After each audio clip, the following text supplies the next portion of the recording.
On this episode of the History of the Chorus podcast with Curtis and Josh, we finished our look at the music trio known as Fall of Troy. Make sure to follow us on Twitter at IsSurvivedByPro for news and the latest episode postings. And make sure to subscribe to the show, leave us a 5-star review, and write us a comment on YouTube or whatever podcast service you're using. And also make sure to check us out on TikTok and give us a follow at IsSurvivedByProductions.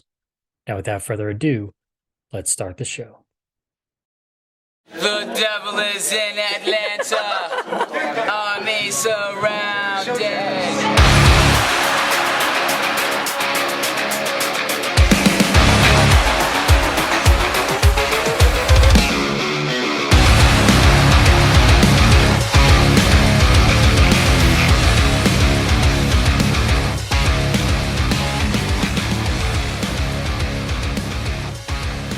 Welcome back to the History of the Chorus podcast. For each and every episode, we take a look at the history of a band from the core genre. I'm Curtis. And I'm Josh. Josh, how's it going, buddy? How's it going? So good. The best. So good. The best. Living your best life. Yep. Nice. Ready Oh, to knock out the end of this Fall of Troy cycle and he's ready to move on. move on to the next one. I think you were ready to move on after the last episode, though, especially when you heard who the next band was. Tell me. Yeah, if it's a two-parter, you can't tell me who's coming after the next part. I know. I don't even remember. I was trying to think about it the other day how that came out. I mean, we can go back to the replay, but yeah, I was like, how did Dive that into even the happen? archives. Yeah, we'll have to dive into the archives. Anyway, yeah, let's go ahead and finish it, man, because I've got a feeling we're probably going to be talking a lot about some certain albums. We'll get to those. Anyway, let's go ahead and finish our look at the band known as Fall of Troy. So the last time we were talking, Josh, we finished up in 2007. Bassist Tim Ward had just left the band for personal reasons. And so now we have a 2007 lineup of Thomas Arack on vocals / guitar. The new member Frank Ney on bass and Andrew Forsman on drums. We're going to start off with, Josh, 2008's Phantom on the Horizon EP released through Equal Vision Records. Now, if you remember from the last, I almost said the last album, the last episode, excuse me, we talked about, I think it was 2005, was the Ghost Ship EP demos, and it had 4 songs on it. Of course, one of those 4 was Macaulay Culkin, which was used on Doppelganger. But the other 3 songs were demos that were going to be re-recorded and put on this EP right here, Phantom on the Horizon EP. This one? Now, yep. Phantom on the Horizon? Right, yep. Yes, exactly. The one we're talking about right now. 2008's Phantom on the Horizon EP from Equal Vision Records. Just in case you were a little confused on what album we were talking about there. Now, this album is going to be produced by Casey Bates, who is also known for working with Fear Before the Ides of March, Chiodos, and Portugal the Man. Obviously, this is going to be the first album with new bassist Frank Ney. And like I just stated, this is re-recorded versions of the Ghost Ship Demos EP. Now, this album is described by Thomas Arack as one song separated by tracks. And what he means by that is there's interludes at the end and the beginning of each track. So it kind of flows really nicely. There's no really stopping at all. And the concept of this album is of a Spanish galleon, which is a ship, for all you people who don't know that, meeting with a ghost ship from another dimension. Whoa! This is a really weird concept, Josh. What do you think? Yeah, I'm gonna say they're the only ones to do a concept album on a specifically Spanish galleon. Yeah, I don't know. And a ghost ship from another dimension. Yeah, I don't know. I just remember like reading it the first time. I was like, what? What is it? I did read. Surely I read that wrong. What is the concept again? Yeah. Yeah, Ship Life. I think you're mostly going to Ship hear that life. kind of stuff from like Flogging Molly or maybe like Dropkick Murphys or something.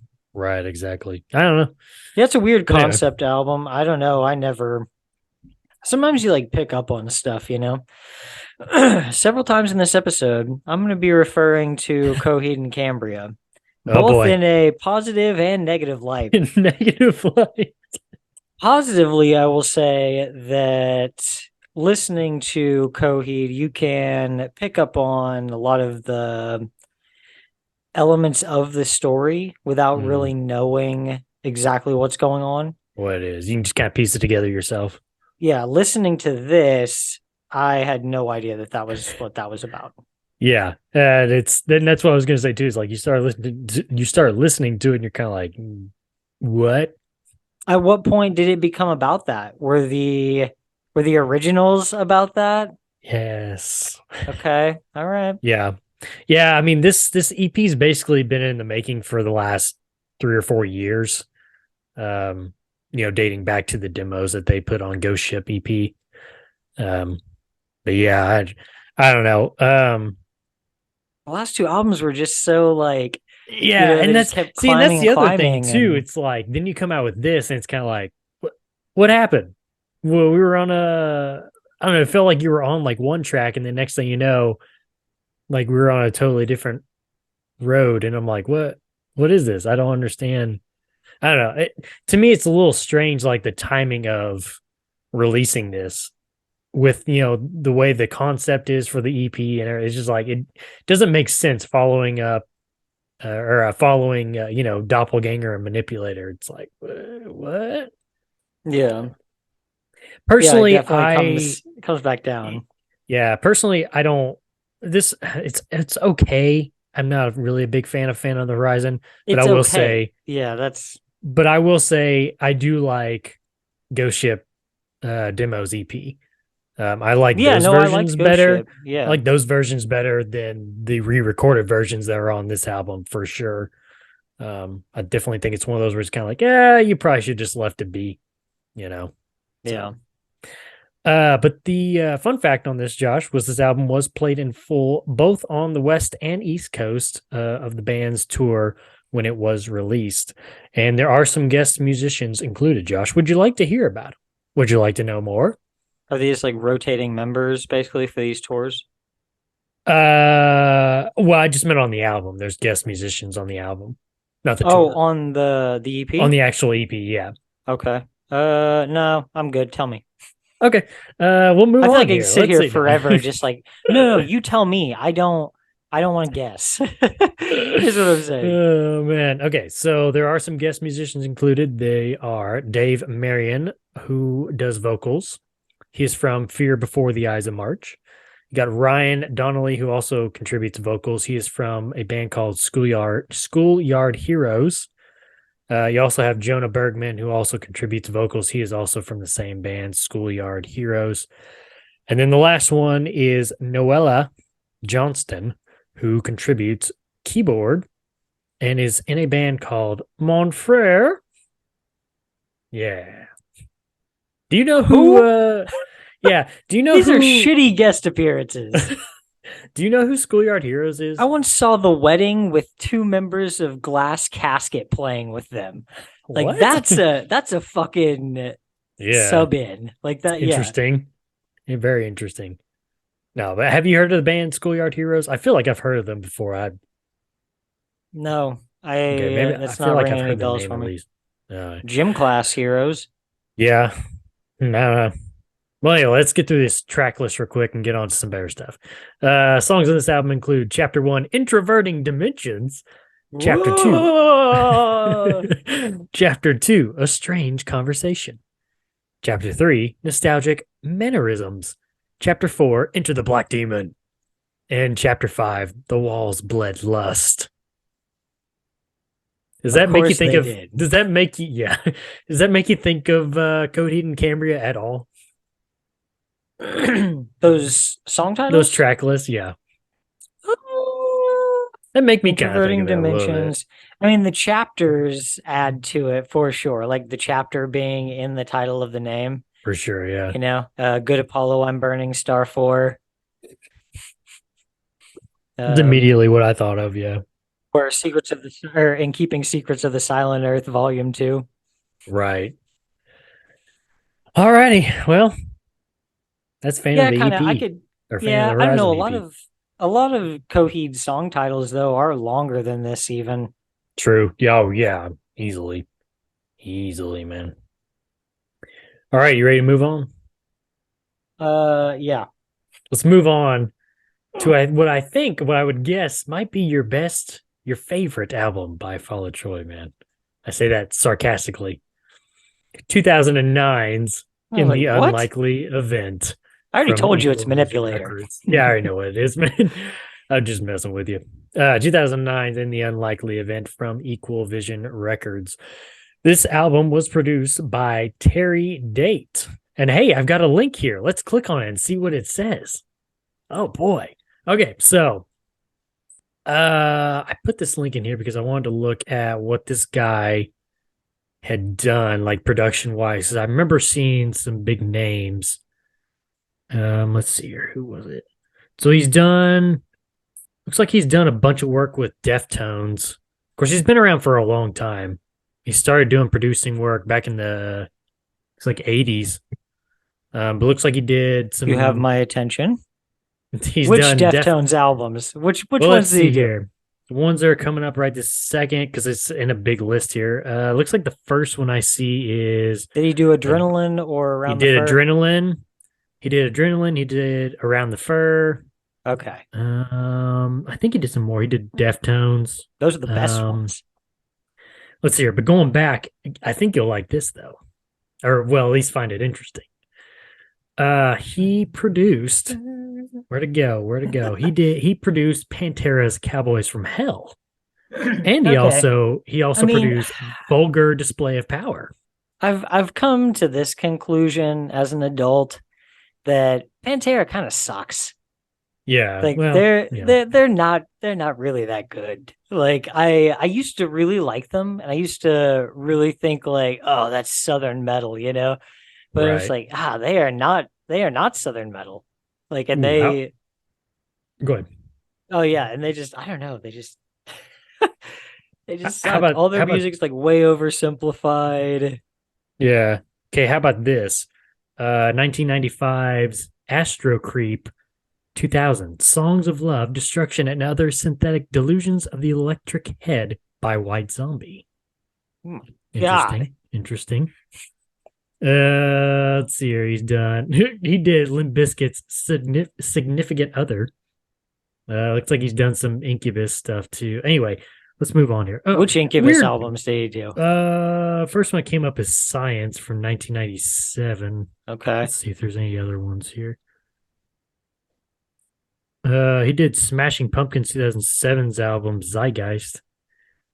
Okay. Let's see. Do you like the band Funeral for a Friend? Okay, Okay, like there's some songs. Yeah, he did one of their albums called Hours. It's like all time low for me. I'm like, there's some songs, but Yeah, he did a bunch of Limp Bizkit stuff, huh? Let's see.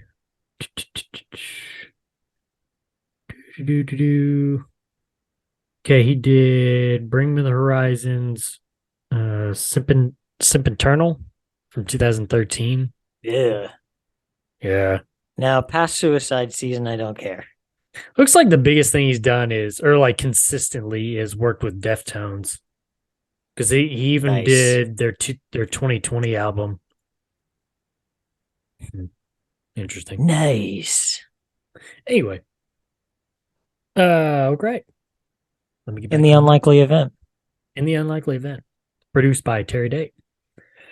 This will be the final album with bassist Frank Anin. Didn't last very long. This album is described as having a slightly less I'm over aggressive this style. lineup change. Yeah, I know, right? The one lineup change. We're so used to all these bands that we've talked about so far with like not having like an astronomical number, but just seems like every album there's a new guy. So yeah, Yeah. this is weird for us to not have to talk about lineup changes, at least very much. Anyway, the album is described as having a slightly less aggressive style. Josh, how would you describe in the unlikely event? Easy for you to say. Of the second block here, so first block being the the EPs, the first self-titled, Doppelganger, and Manipulator. And then in the second block, this last half, in the unlikely event, is up there, but the bar is low. The bar is so low. So okay, but you're saying in the group of the last three albums, in the unlikely event, okay, and Mocha Earth, you're talking about it's up there in those three, or what are you saying? Or overall, it's up there. Last four. I'm counting the EP. The EP, okay. Yeah. It'd be like second for me. Second best or second worst? Second best, third worst. Eesh. It'd probably be the worst for me, man. Really? I don't know, man. I just didn't gravitate to this album. I think the numbers tell the story. 1 million people hit play on Panic Attack, and only 285,000 hit play on Straight Jacket. And it stays like right around there through the rest of the album. Yeah, I don't know, man. I think one of my biggest beefs, and this is probably me being petty, I wasn't a fan of the vocals on this album. His vocal style sounded different to me, for one. Yes. And the other thing I didn't like about it was I did not like the way they mixed his vocals. I don't like that reverb sound that they had on it. It just, I don't know, it was kind of off-putting to me, Yeah. And again, that's probably just me being really petty, or nitpicking or whatever, but I don't know. This album just did not do it for me, man. It's definitely my least favorite out of all of their albums for sure.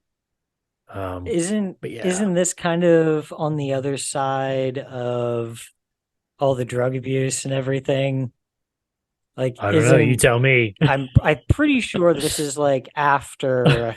This is us not on drugs. Yeah, I'm pretty sure this is after they started to clean up. Ooh, I hate to say it, but get back on the drugs, people. Well, I know that's what I was gonna say. Like, it winds up being one of those deals, like, man, Metallica's best years really were whatever. They were just drinking like crazy, doing a shit ton of drugs, and fighting with each other. Those are the best albums.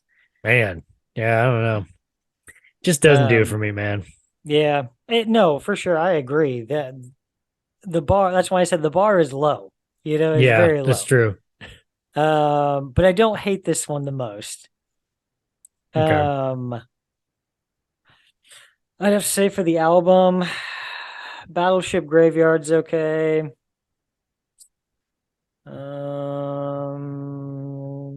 Panic Attack is okay. Like, Panic Attack's good. That's it. I think it just kind of follows the same pattern for me with the other albums, that the first 3 tracks are probably the best in the offering. I was about to say, that was probably my, if I have to say, favorite part of it. I mean, it was the very beginning.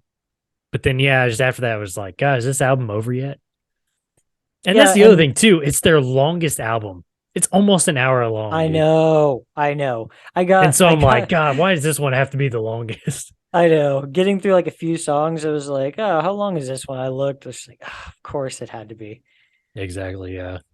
I lost my train of thought. There's something I was going to ask you about this one. You were talking about the first 3 songs, being the best or whatever. Yeah. Kind of following that pattern for you from the previous albums. Yeah. Definitely was. Good job. All right. Well, other songs included on this album that Josh hasn't already referenced: A Classic Case of Transference, single, Empty the Clip, The King Has Been Slain, Long Live the Queen, Dirty Pillow Talk, which features Ryan Donnelly of Schoolyard Heroes and Who? Roddy Walker, who and Roddy Walker of Protest the Hero. And Oh, okay. you also have Walk of Fame and the finale Nature versus Nurture, featuring again Ryan Donnelly of Schoolyard Heroes. Who? Don't know who that is. Yeah. Okay, it came back to me. So Okay, let's hear it. even through these last few albums, the music continues to hit for me pretty well. Not as good as Doppelganger or Manipulator, but it does continue to hit. It's like you were saying, it's the vocals take these weird turns over the next few albums, and he's letting the other guys, like I don't know who comes in on bass after that, but he's Tim letting comes him. back. Oh, does he? Yeah. Okay. Yeah, there's only one lineup change. Frank is the only guy that comes in that's Okay. Damn, Tim comes back? Yeah. Okay, so then they're doing some weird shit with the recording, like kind of from here on. Like I feel like the bass is dialed out a lot less than it was. Like it was pretty prominent before, you know? Yeah. I don't know. It just Never really noticed that. It's interesting. it has the sound of when Underoath goes from like Define the Great Line to Sound of Separation. Yeah, Sound of Separation, and then into Disambiguation. Okay. It takes on this weird, like, hollow sound. Okay, like, it sounds like everything's being recorded down a hallway. Mm-hmm. You know what I mean? Yes, I agree with that 100%. I don't like that recording technique. That recording technique is some fucking bullshit. I don't care for that. I don't care for that. No, I'm with you on that, man. It feels like a tease. It feels like I'm getting like a soft version of what it could be, you know? Right. Yeah. Shoot. There was something I was going to say right before you started saying all that stuff. Now you remember. Oh, see? Oh, I know what I was going to say. Okay, so for me personally, the thing that always stayed consistent, obviously, from what my comment was just a little bit ago, throughout their entire discography for me is their music. Minus vocals. So like their instrumentation. They always kill it on guitar. They're always killing it with the drums and the bass when you can hear it. But yeah, that's the one thing that's like consistent to me. So like it's weird because like this is the one band that I probably find myself more like humming the guitar parts or the drum parts or whatever than actually singing the song, you know? No, I know exactly what you mean. Because it's like I was just doing that today. Well, yeah, exactly. So I mean, it's like I don't know. That's why I was like, I kind of like I didn't get to listen to and we'll talk about it here in a little bit, but like the instrument the instrumental version of Okay. I didn't get to listen to that yet. Okay. But okay. Okay. Okay. Okay, 3.1. Okay, 3.2. Yeah, but I'd be interested to hear that because, like I said, I'm that's my big draw with Fall of Troy is their instrumentation. Yes, the vocals, the lyrics are good, but I really get drawn into the band by their musical talents. So yeah, same. I haven't listened to the just the instrumental version yet. Whatever 3.1 or whatever. Yeah, just trying to like get through all the albums. I was like, well, I've already heard these. They're it's just without the vocals. Yeah, exactly. But I feel like it might make this album more listenable to me because Curtis, this is going to bring us to 2016's. Wait a minute. Hold on. Wait a minute. But wait a minute. We got a whole hiatus and reunion to talk about. What? Okay. What just happened? Let's go back. I think the show just got hijacked, man. This is what happens when you don't have notes and you try to run away with the show. Surprised it didn't go. Now we're going to go back and talk about 2006's Doppelganger 2.0. All right, let's talk about the hiatus real quick, and then we'll get to 2016's. Okay. All right, so 1 year after announcing that the band was entering the studio for their latest album, which was in the Unlikely Event, it was announced that the band would be disbanding after one last tour. Now, We're going back to the studio, and it's over. and it's over. Well, it was the deal of going for that last album. You get that, right? Oh, so they did record it, and then they Yeah. Gotcha. It was Okay, for the gotcha, it was for the gotcha. album In the Unlikely Event. Okay. Yeah, and then they were like, it was a year after that. After they went to the studio, recorded that, released it. I think it was like a month after they released In the Unlikely Event, actually. But anyway, with mixed reviews of their last album, it seems maybe the band wanted to stop and recharge and maybe even experiment in different directions. Speaking of which, Iraq would form the post-hardcore / progressive rock band Just Like Vinyl with friend Jake Carden from the band called The Filthy Nun, and among others also. I wonder if you knew this. Surely you know this one, Josh. I knew about it, but I had forgotten about it until I was doing my notes. But Thomas Iraq actually would join the band Chiodos as their lead guitarist and vocalist from 2012 to 2015. I did know not that? know that. Yeah, that's kind of interesting. I remember hearing about that before, But I think like I said, that's- I'd forgotten about it. Past like Bone Light is like Bone Light Sonata. I think past that, I didn't listen to Chiodos. Well, who was it? Was it Craig Owens? Mhm. Was he I mean, it's like he is Chiodos, Yeah. It's one of those bands. I feel like he is Chiodos, so you can't really move some, especially vocals. I mean, we talked about it before. That's a tough position to try to replace the vocalist, I can't imagine Thomas Iraq playing Dana, Dana, Dana, Dana. This sucks. I don't know. That'd be interesting. He did. I want to say he did. Did he do an album? I think he did an album. Surely they did an album in that 3-year span he was with them. We'll have to look that up. Anyway, former bassist Tim Ward actually moved to Idaho following his removal from the band and wrote and recorded and released music under the monikers. Okay, here we go. Listen to all these names, all these monikers. FCPXITSI. No. Nothing like that. But listen to this.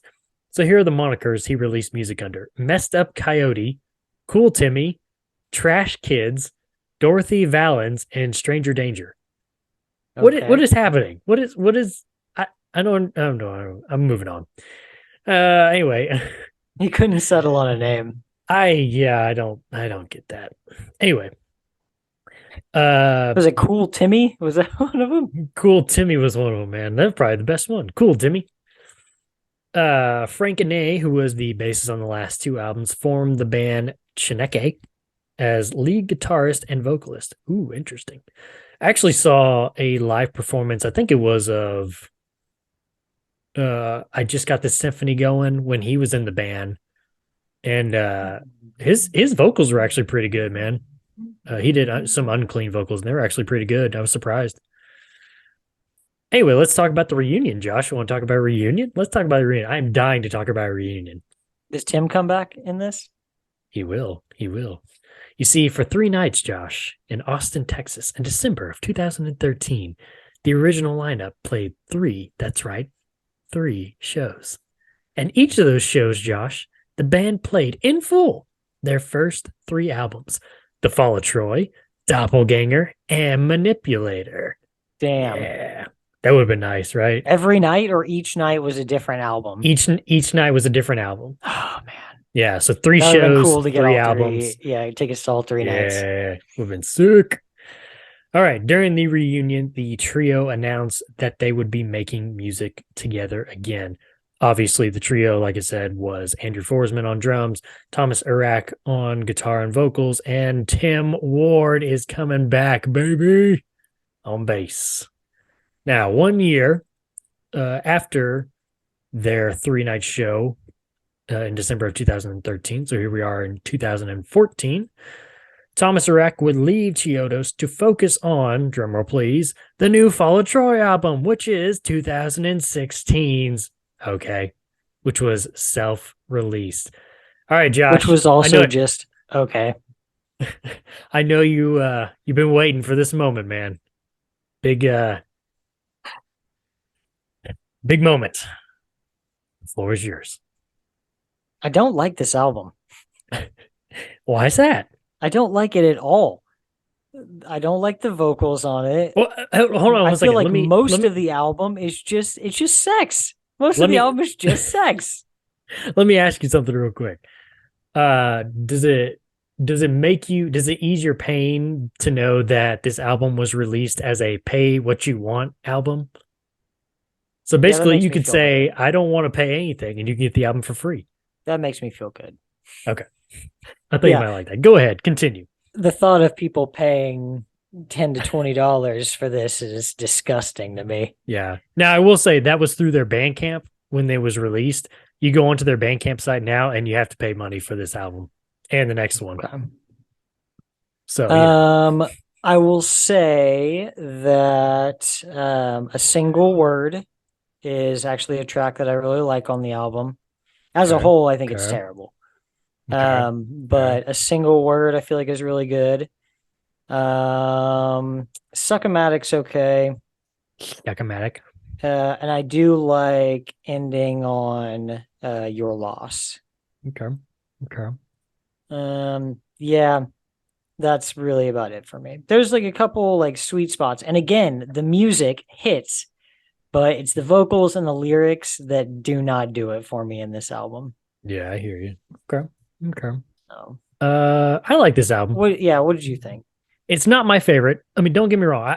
These next two albums are nowhere near my favorites. Okay, is your favorite album by Fall No, of no, Troy? no, Is that no, what you no, just no, said to no, me? no, no, no, no, no. It's your No, favorite. You feel no, like it's everything not. up to this point was It terrible? was Is that what you said? trash, garbage. Is that what They you have read on the finally, record they have saying just now? finally hit their high point. No, no, you know me, man. We talked about it in the last episode. Those first three albums, dude, are gold. That was definitely their peak. But I do like these next two albums. I do like OK, and I do like Molka Earth. I like 401k. I like Succomatic. I like an O2 Masochist. Single Word is a good one. I do like Auto Repeater, Lovesick, and Your Loss. I think again though, the thing for me that attracts me so much to these two albums is the music, or at least this one is the music. Again, it's the one thing that really draws me in is their continuation of just like how good they are even after all these years. It makes me want to give it a second chance just because I know that Tim's back. You know, like it Oh, you makes didn't know he was back on this album? No, Oh, okay. Oh, so you didn't even think he was back at all? no. Oh yeah, okay, he's back. Yeah, he's But back. see, I saw a is He's he right here. still with He's right is here, he man. still with them? As far as I know, he's still with them, man. See, I saw a show that was from this year, a live show, and that did not look like him on bass. Yeah, as far as I know, he's still in there. Okay. Come on, he's stupid. Interweb.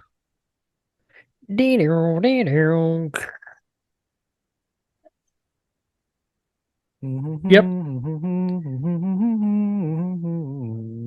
Yeah, he's still there. Ooh, you know what I would like to hear Fall of Troy do? What's that? A whole album where they cover all of the Zelda songs. Interesting. Interesting. We need their email addresses. Dear Thomas. Great idea for you. Anyway, that is 2016's OK self-released. There was 3 versions of this album that would be released following it. There is OK number 2, which is basically OK remixed. There's also OK number 3.1, and there's also OK number 3.2. Now, both of these albums are instrumentals of the first two. The only difference is 3.1 is an instrumental of the first two, and then 3.2 is like a remix of the instrumental of the remix. It's like, what in the world? What is going on? Why would they do that? That makes no sense. Just write a good album. I Just I write don't another get it, man. album. Anyway, maybe this will help ease the pain again, Josh. All three of these albums, all three of these remixes or whatever, were also free, just like the main album. Fantastic. Well, they got something right, right? All right, man. It's the grand finale here. 2020's Mocha Earth, which was self-released. Just like the previous album, Josh, when this was released, it was released as a pay what you want release. $0, gajillion dollars, whatever you want to give, man. Now, don't know how your memory is, Josh, but if you go back to the last episode, part 1 of Follow Troy, the very first album that they ever put out was an EP called Martyrs Among the Casualties EP. You remember that, Josh? I do remember that. It was when they were under the name 30 Years War. Now, it's kind of an interesting concept here, but they're going to take all 6 of those songs from that EP, re-record them, and release them on this album, along with 4 let me brand see new if I tracks. can get. Let me see if I can get the ones from that album. See if I can remember that. Okay. Chain Wallet, Nike shoes. Mm-hmm. The Day the Strength of Men Failed. Mm-hmm. Knife Fight at the Mormon Church. Okay. You said there's 6? There's 6 songs. Okay, that was 3. Counting Sheep? No. Fuck. So is it everything before Knife Fight at the Mormon It's Church? it's the first 6 songs, bro. Yeah, it. it's a tribute to Orville Wilcox, Chain Wallet, Nike shoes, The Tears of a Green-Eyed Angels, Mirrors Are More Fun Than Television, The Day the Strength of Men Failed, Knife Fight at the Mormon Church. And then the 4 brand new songs are Counting Sheep, Roundhouse, Borborgummy. I guess that's how you say it. I don't know. And then We Are the Future to finish out. Borborigmy. Borborgmy. I don't know. I like the way you say it. Borborgamy. Borborgamy. Alrighty. Anyway, okay, Josh. Been waiting. Let's hear it. Let's hear about your thoughts about Mocha Earth. I really like this one. Oh, really? Yeah. Okay. I was not expecting that. Okay. Yeah. Okay. Again, just kind of the same issues that I've had with the last couple, though, that the vocals still aren't there for me, you know? Okay. Okay. I don't know if his vocals like maybe aren't as strong as they used to be, and that's why he's not able to do that style. But the music's great. Like the music hits, and I like all of these versions. You know, I like this more polished version of those older songs. Let me ask you real quick, because I was asking somebody the other day about it. Did listening to those first 6 songs that were re-recorded from Martyrs Among the Casualties, which was 2002, did it give you any like nostalgic kind of vibes? Yeah, for sure. That's the one thing. So like I listened to this album a couple of times, and it just finally like hit me today, this afternoon when I was listening to it again. I was like, man, I get those like 2002 vibes, man. That kind of like early band music vibe, you know? So I thought that was pretty cool. I just think this album is kind of an interesting concept overall because of the fact that you go all the way back to your very first EP, and you take all 6 of those songs and you re-record them. And it's a little strange because I feel like you get to the end of Knife Fight at the Mormon Church, and then you get into the 4 brand new songs. How do you feel about like that transition from like those first 6 songs to the last 4? Does it feel like it flows, or does it feel like I'm listening to 2 different albums? I mean, I think it works. Yeah. You can definitely tell. Yeah, I was about to say that's the other thing that was kind of interesting to me about this album, is because you're not like rewriting the lyrics or anything of these first 6 songs. They are what they were back in 2002. And then you add 4 songs that you just now wrote. They're nothing that, you know, you had back then that you just threw to the side for a rainy day or whatever. I mean, these are brand new songs. And so it's kind of weird. It's kind of interesting to me that like how that would flow together, you know? Yeah. So, but yeah, you can definitely tell that there's a difference there. But yeah, I mean, it kind of flows. Yeah, So I like this one. I'm really surprised you said that, Josh. I was really surprised. Maybe I think maybe it was just the whole okay thing was preparing me for you to say Molten Earth also sucks, but I was wrong, No, man. this one's probably out of the second block. This is probably my favorite album. Really? Okay. Yeah. Well, I mean, that's not very hard. Again, go back to an unlikely event. The bar is set very low. Yeah.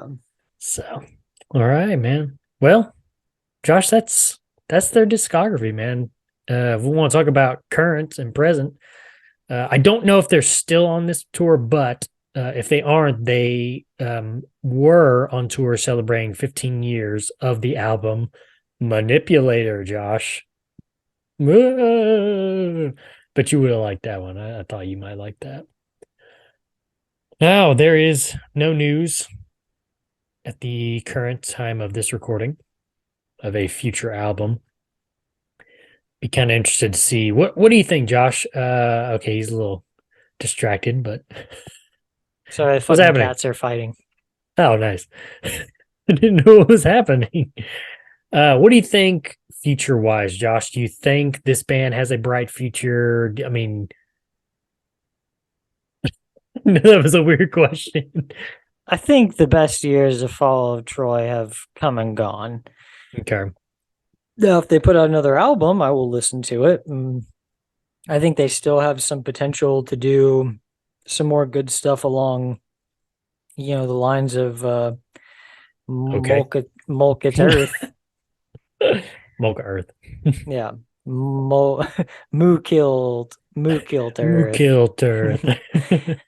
Yeah, I could see them doing some more stuff like that, give me. but I don't think they're gonna put out another album that's gonna blow my mind like Doppelganger and Manipulator did. I bet you what they're gonna do, Josh. Is they're going to do a Doppelganger 2.0 remixed. I don't want to hear a remixed. Yeah, me either. I think leave it I don't be. want that. Yeah. Move on. Keep moving forward, man. Keep moving forward. I mean, hopefully they stick together. I mean, we talked about it, man. The volatility of this band between the three guys at times seems to be bad. I don't know what it is now, but at one point it seemed pretty bad, right? Oh yeah. So I don't know. Hopefully they've worked out their differences. They've all matured and so on and so forth. I still hold out hope that one day that documentary will be put out. What documentary? Well, there was like a trailer made for a documentary about them, and then the doc never came out. Really? What was it called? Can't remember. Probably just like Fall of Troy or something like that. I'll have to look that up. Yeah, you can watch the trailer. The trailer is really good, but Yeah, I'll have to look that up. a lot of people are doubtful that will ever come out because it was from so long ago. Right. Well, I already know what your favorite album is, Josh. Manipulator. Yep. Right. I know we've thrown some songs out over these two episodes that we liked. So I'm going to go ahead and skip to this last question. What album would you suggest to a brand new listener of Fall of Troy to get them started? What's the starter pack? What's the Fall of Troy starter pack?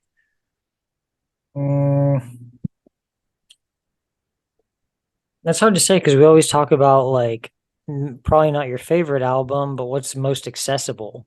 Exactly. What's Yeah. gonna somebody who's never heard them before, they're gonna listen to Doppelganger and think it's amazing, maybe, but maybe not if they're not even into that kind of music. Well, that's the other thing too. It's like, do you start them out on the best album? Because I feel like everything after that might disappoint them. Yeah. Or at least, you're starting at the top of the mountain and you're going down it. Most accessible might be Earth. Molten Earth. Muckiled Earth. Muckiled Earth. Okay. Yeah, that might be most accessible. Or okay. You probably bring in more people that, Here's the thing, dude. Here's my beef with okay for the most part. Is it sounds like a Coheed album in the way that I can't tell when one song ended and another one starts. Yes. Not in a good way. not in a good Yeah. way. Yeah, there's some weird like transitions there. It's like, oh, I didn't realize I'm like what 2 songs later because this all sounds exactly the same. yeah. I don't know. There's some like I think if this is this album, I think it's this I think it is okay that there's times where it's like right in the middle of the song is it's almost like it stops and it starts on like a new beat and you're kind of like, wait, is that the new song? Is that the next track? I think it was that one. I don't remember. Yeah, I just yeah. So anyway, what That might be your oh entry yeah, that was point, like because it's so dumbed down and for you idiots out there. No. yeah, Was it or oh wait, what is this? What is this Follow honestly, Troy man, for dummies? it's probably going to be the second half of the discography here. Okay. Get You a go with the last two albums. taste, Okay. yeah, here Well, I think and especially see, like with or even the the in the unlikely event. Like I know that one doesn't hit for you, but I feel like it's more accessible. Oh, that was the other thing I was going to say more radio about. friendly, maybe. Yeah, that's the other thing I was going to say about okay, and even in the unlikely event, there's songs on there that could easily pass for like a oh, Pierce the Veil or Falling in Reverse song. And I'm like, yeah, that's it bothers me. It's like the worst parts of Coheed, like the late Coheed. That's what some of his vocal stuff makes me think of in that time period. I'm like, what happened? Like I think the same thing that I listened Who to hurt you? Coheed, like, you know, albums 5, 6, 7, stuff like that. I'm like, what the hell happened here? Like we had a beautiful thing with Second Stage through fucking Good Apollo, and then you went and shit on it. Hmm. I can't get past this recording thing either. It's driving me insane. No, I'm with you too. I think the production on that sucked. It's terrible. Which who Oh, was it? Let's see here. Oh, it was that Terry Day guy. So yeah. that was the one that did all like the Deftone stuff, and then like the Pantera, and yeah, a bunch Yeah. of different. And He had some weird stuff. those two Deftones albums I mentioned, they sound like that too. They sound like they're down a fucking hallway, but at least they're the first couple albums and you don't know what it would sound like yet without recording like that. So it's Right? not Yeah. like a tease like I was talking about. Um, the other thing, I was going to mention one other thing. Oh, the self-produced albums. One of my favorite albums by Arsonists Get All the Girls is the first one that they did by themselves, And I feel like a lot of times when you're throwing things at the wall that aren't sticking, like with your producer or whatever, you got to get back to basics and you got to go out and you got to put one out on your own to see if it's True. still there, to Yeah. see like if you You still guys got it. still got it. Yeah.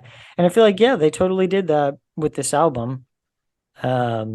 That being said, half of this album is recycled. So, But I will say, okay, I was gonna say after you talked all about that, I want to say the one I would pick to introduce would be Molka Earth because of the fact that that album, their very first EP, Martyrs Among the Casualties, it's really bad production. I mean, it sounds like everybody's gathered around one microphone. You can barely hear different stuff. His vocals at it's times too is kind of raw to hard. be an entry point. I mean, it is super raw. So that's why I would say I think Molka Earth is a good mixture of the past and the present, but it's all in now today's format of good production quality and everything like that. So you're able to hear these good songs that they started out with that started them on the right path to where they are now. But like I said, in a better production value wise, so you get that, and then like I said too, the last 4 songs you get the newer version of Follow Troy also. So yeah, Yeah. yeah, That's probably your entry point, honestly. yeah, I think so, man. Alrighty, Josh, you got any last words for Follow Troy? No, I mean, I Are still they one plan of to your kinda favorite keep bands? yeah, I think so. Okay. At least that, like, Top block of five? time. It's the idea of Fall of Troy, that It's the like makes them idea. so great. It's like those first two albums or those two First albums, three. Doppelganger and Yeah. Manipulator, and then knowing what they're capable of that like puts them on this pedestal, even if Yeah. a lot of these albums fail to deliver in one way or another. Yeah. Okay.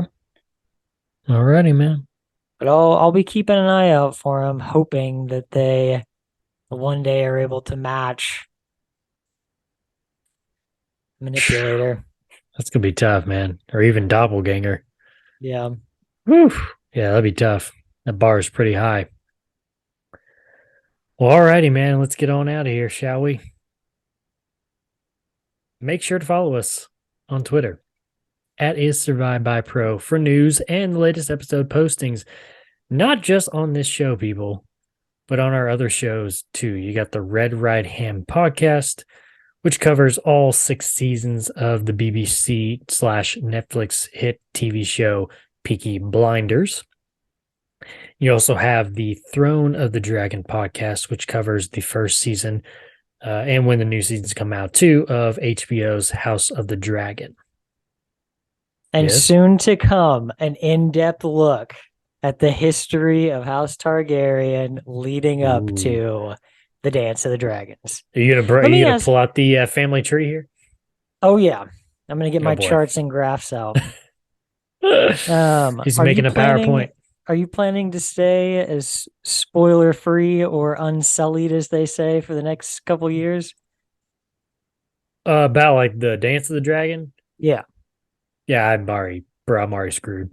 you already screwed yourself on that. Well, but here's the thing about it. When we first started watching House of the Dragon, I stumbled upon a video that just happened to be in my YouTube feed, and it was a quick overview of the Dance of the Dragon. So I Oh, just God. listened to it real quick.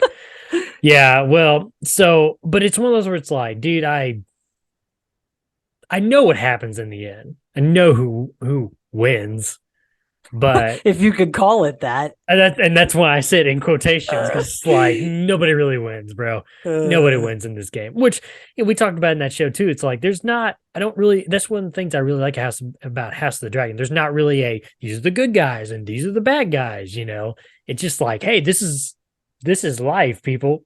Yeah, it's just a This is political it. conflict, essentially. Exactly. Yeah. Anyway, but in like the little details of how things happen or whatever, I don't know. I don't remember. I mean, I was shocked when what was the one that died? Was it Lucerys. was Lucerys? Okay, that's what I was thinking. Little Luke. Yeah. Yeah. He little was just a Luke. boy. You shouldn't have done that. Where's my baby boy? What have you done to my baby boy? Yeah, no, I mean, I was shocked when that happened. I wasn't expecting that.